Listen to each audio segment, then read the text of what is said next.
যাদের নামাজ পড়ার সময় দুনিয়াবি চিন্তা মনে আসে বা নামাজে অমনোযোগী তৈরি হয়, তারা ভিডিওটি শেষ পর্যন্ত দেখার অনুরোধ রইল। হযরত আলী রাদিয়াল্লাহু তাআলা আনহুর কাছে একজন ব্যক্তি এসেছে। তখন লোকটা বলল, হুজুর, আমার নামাজে মন বসে না। নামাজে দাঁড়ালে আমার দুনিয়াবি নানা চিন্তা আসে। হুজুর, আমার এই নামাজ কি আল্লাহ তাআলা কবুল করবেন? তখন হযরত আলী রাদিয়াল্লাহু তাআলা আনহা বলেছেন, না, তোমার নামাজ কবুল হবে না। তখন লোকটা মনে অনেক কষ্ট নিয়ে চলে যাচ্ছেন। এমন সময় রাসূল সাল্লাল্লাহু আলাইহি ওয়াসাল্লাম এসে হযরত আলী রাদিয়াল্লাহু তাআলা আনহুকে জিজ্ঞাসা করলেন, ইয়া আলী, আপনার কাছে লোকটা কেন এসেছিল?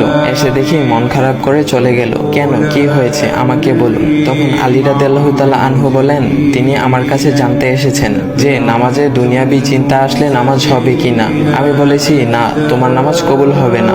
রাসূল সাল্লাল্লাহু আলাইহি ওয়াসাল্লাম তখন বলেন, ইয়া আলী, আপনাকে আমি একটা চাদর উপহার দিতে চাই, তবে একটা শর্ত আছে। আলী রাদিয়াল্লাহু তাআলা আনহু খুশি হয়ে বলেন, ইয়া রাসূলুল্লাহ, কি শর্ত তা বলুন, আমি আপনার সকল শর্ত মেনে নিব।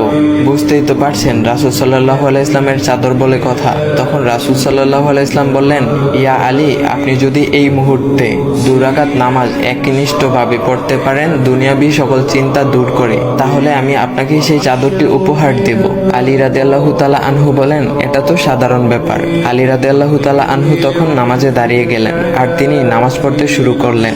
এমন সময় তার মনের মধ্যে শুধু ভাবনা চিন্তা আসতে শুরু করলো, আচ্ছা, আমাকে যে রাসূল সাল্লাল্লাহু আলাইহি ওয়াসাল্লাম যে চাদরটা দিবেন, সেটা কি ফাতিমার চাদর নাকি রাসূল সাল্লাল্লাহু আলাইহি ওয়াসাল্লামের? আচ্ছা, চাদরখানা দেখতে কেমন হবে?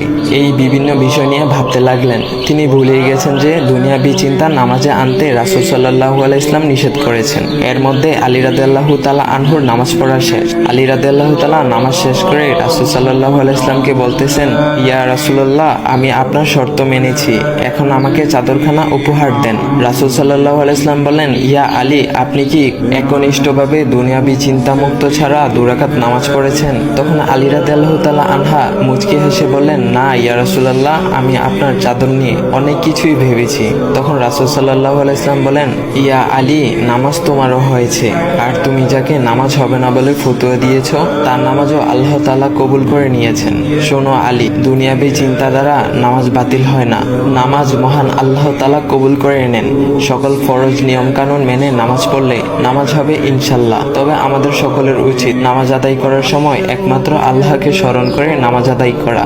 নামাজে দাঁড়ালে দুনিয়াবি চিন্তা মাথায় আসে, এটা শয়তানের একটা ফাঁদ।